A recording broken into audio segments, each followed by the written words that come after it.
السلام علیکم ورحمۃ اللہ وبرکاتہ۔ بسم اللہ الرحمن الرحیم۔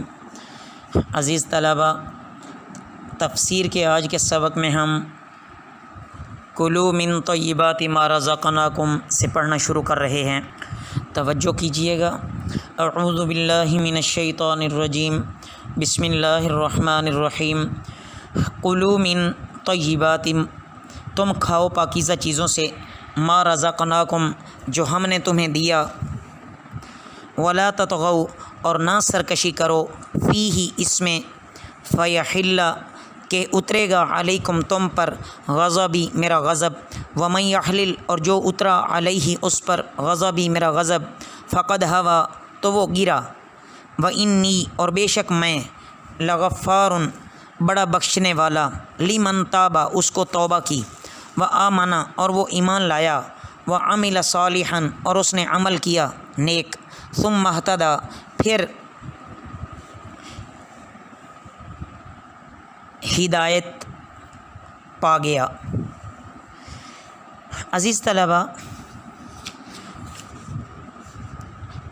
ان آیات مبارکہ میں اللہ رب العزت نے جو بنی اسرائیل پر احسانات فرمائے ان کو بیان کیا جا رہا ہے۔ من و سلوہ کا احسان ہے کہ اللہ رب العزت نے ان پر ایسے پاکیزہ کھانے اتارے۔ اللہ رب العزت نے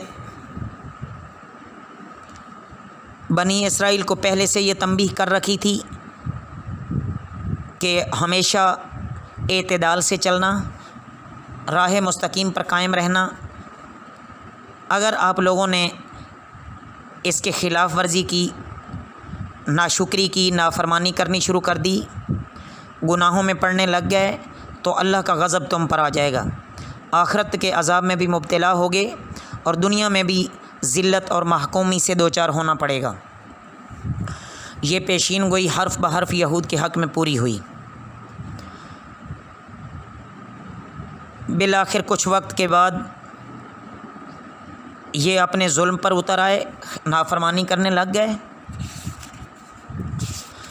اور انہوں نے اتنا ظلم کیا کہ انبیاء اور صلحاء کو بھی یہ قتل کرنے لگ گئے۔ سود خوری عام ہو گئی، رشوت، خیانت، فریب، دغا، جھوٹ میں مبتلا ہو گئے۔ تو پھر اللہ کا عذاب تو آنا ہی تھا نا عزیز طلباء، کیونکہ اللہ نے خود ان سے پہلے ہی فرما دیا تھا۔ یہاں اگرچہ خطاب تو بنی اسرائیل کی قوم کو ہے، لیکن جو کچھ یہاں فرمایا گیا ہے اس پر امت مسلمہ کو بھی غور کرنے کی ضرورت ہے۔ اگرچہ اس وقت ہم نے طرح طرح کی نافرمانی کر کے اپنی جانوں پر ظلم کر رکھا ہے، مگر اللہ تعالیٰ نے اپنی رحمت سے ابھی توبہ کا دروازہ کھول رکھا ہے، اور توبہ، ایمان اور عمل صالح پر اپنی بخشش اور رحمت سے درگزر فرمانے کا وعدہ بھی فرما رکھا ہے۔ اللہ تعالیٰ نے جو انعامات اور احسانات امت مسلمہ پر فرمائے ہیں وہ تمام دنیا کی دوسری قوموں سے زیادہ ہیں، تو ان احسانات کا شکر ادا کرنا چاہیے اور نافرمانی سے بچنا چاہیے۔ وما اعجلک، اور کیا تجھے جلدی لائی، عن قومک، اپنی قوم سے،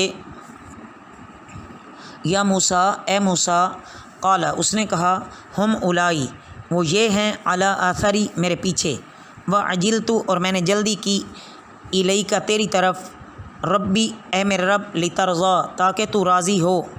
قال، اس نے کہا، فإنا، پس ہم نے، قد فتنا، تحقیق آزمائش میں ڈالا، قومک، تیری قوم کو، من بعدک، تیرے بعد، وأضلهم السامری، اور انہیں گمراہ کیا سامری نے، فرجع، پس لوٹا، موسیٰ الی قومہ، اپنی قوم کی طرف، غضبان، اسفا، غصے میں بھرا ہوا، افسوس کرتا ہوا۔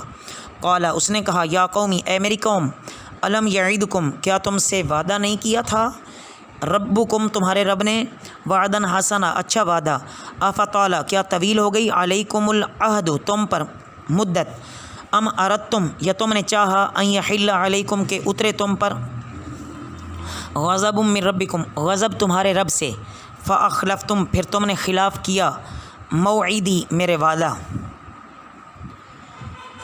میرے عزیز طلباء، ان آیات مبارکہ میں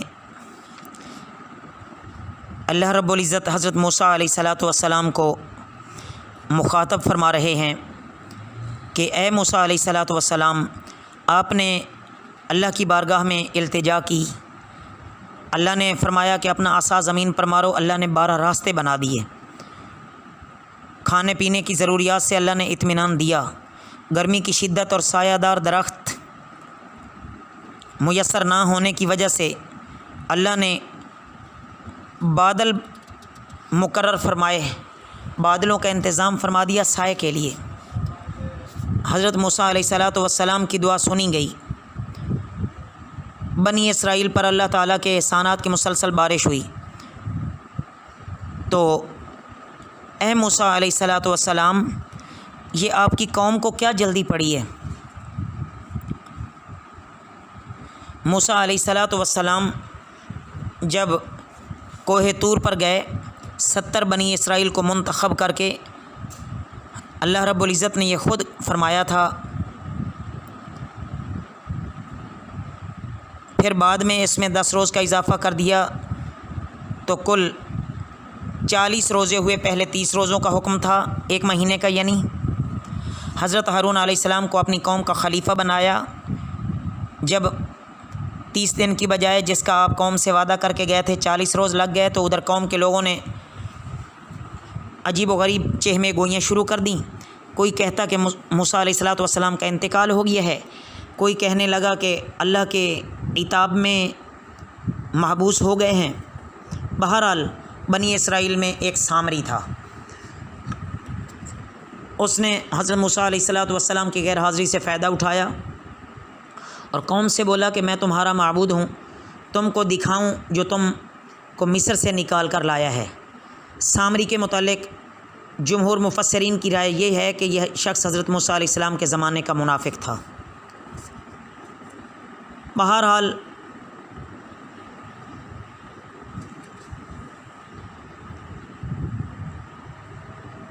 مصریوں کے بنی اسرائیلیوں کے پاس زیورات تھے، اس کو پتہ تھا۔ سامری نے کہا کہ وہ سارے میرے پاس لاؤ۔ اب فرعونیوں کے یہ زیورات کس طرح بنی اسرائیل کے ساتھ آئے تھے، یا ان سے مستعار لیے تھے، یا مال غنیمت کے طور پر ملے، یا کوئی اور صورت، اس میں بہرحال مفسرین کا اختلاف ہے۔ جو صورت بھی تھی، مصریوں کے یہ زیورات بنی اسرائیلیوں کے پاس تھے۔ بنی اسرائیل اس کا استعمال اپنے لیے جائز نہ سمجھتے تھے، کیونکہ اس کا حکم شریعت موسوی میں ابھی تک معلوم نہ ہوا تھا۔ سامری نے ان کو جمع کرنے کی رائے دی۔ سامری نے یہ سب زیور ان کو جلایا، ان کو گلا کر بچھڑے کی شکل کا ایک ایسا بت بنایا جس سے آواز نکلتی تھی۔ قیام مصر کے زمانے میں مصریوں کو گائے بیل پوجتے دیکھا کرتے تھے بنی اسرائیل والے۔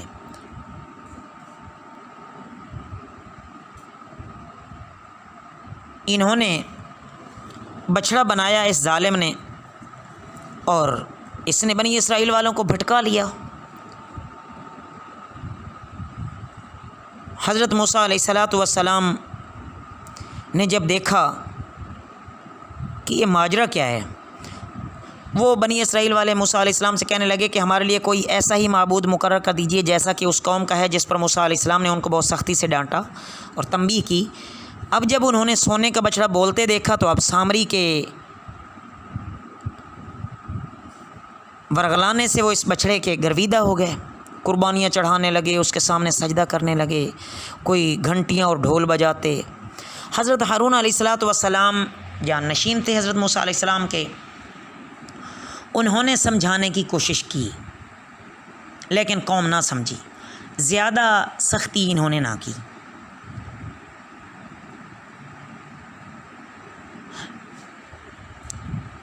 حضرت موسیٰ علیہ الصلاۃ والسلام کو جب اس کا علم ہوا تو ان کو سخت رنج ہوا۔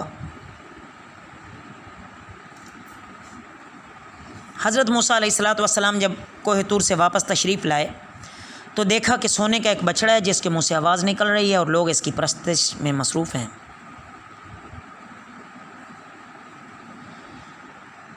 حضرت موسیٰ علیہ الصلاۃ والسلام اتنے غصے میں آ گئے کہ وہ فرماتے جاتے تھے کہ میرے آنے میں کون سی ایسی تاخیر ہو گئی تھی جو تم نے یہ آفت برپا کر دی.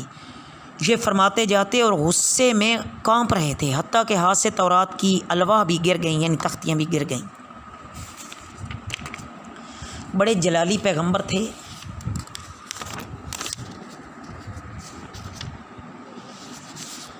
قالوا ما اخلفنا، وہ بولے ہم نے خلاف نہیں کیا، موعدہ کا تمہارے وعدے کے، بملکنا اپنے اختیار سے، ولکننا اور لیکن، حملنا ہم پر لادا گیا، اوزارن بوجھ، من زینت القومی قوم کے زیور سے، فقذفناہا تو ہم نے اسے ڈال دیا، فکذالک پھر اسی طرح، القی السامری ڈالا سامری نے، فاخرج پھر اس نے نکالا، لہم ان کے لیے، عجلاً ایک بچھڑا، جسد لہ خوارن ایک جسم یا قالب، اس کے لیے گائے کی آواز، فقالو پھر انہوں نے کہا، ھذا یہ، الہکم و الہ موسیٰ تمہارا معبود اور موسیٰ علیہ السلام کا معبود، فنسیا پھر وہ بھول گیا. افلا یرون پس کیا وہ نہیں دیکھتے، اللہ یرجع کہ وہ نہیں پھیرتا، الیہم ان کی طرف، قولا بات، ولا یملک لہم اور اختیار نہیں رکھتا ان کے لیے، ضررن نقصان کا، ولا نفعن اور نہ نفع کا، ولقد قال اور تحقیق کہا، لہم ان سے، ہارون علیہ السلام نے، من قبل اس سے پہلے، یا قومی اے میری قوم، انما اس کے سوا نہیں، فتنتم آزمائے گئے، بھی اس سے، وان ربکم الرحمن اور بے شک تمہارا رب رحمان ہے، فاتبعونی سو میری پیروی کرو، واطیعوا امری اور میری بات کی اطاعت کرو. قالو انہوں نے کہا، لن نبرح علیہ ہم ہرگز جدا نہ ہوں گے اس پر، عاکفین جمے ہوئے، حتی یرجع یہاں تک کہ لوٹے، الینا موسیٰ ہماری طرف موسیٰ علیہ السلام. عزیز طلباء، حضرت موسیٰ علیہ السلام اس حالت کو سن کر قوم کی طرف سے سخت رنجیدہ ہوئے. یہ اللہ کی طرف سے ان کو بتا دیا گیا اور قوم سے خطاب کر کے فرمایا کہ تمہیں کیا جلدی تھی، کیا خلاف وعدہ بات کی کہ اس حرکت سے تم یہ چاہتے تھے کہ تمہارے رب کا غضب تم پر نازل ہو جائے.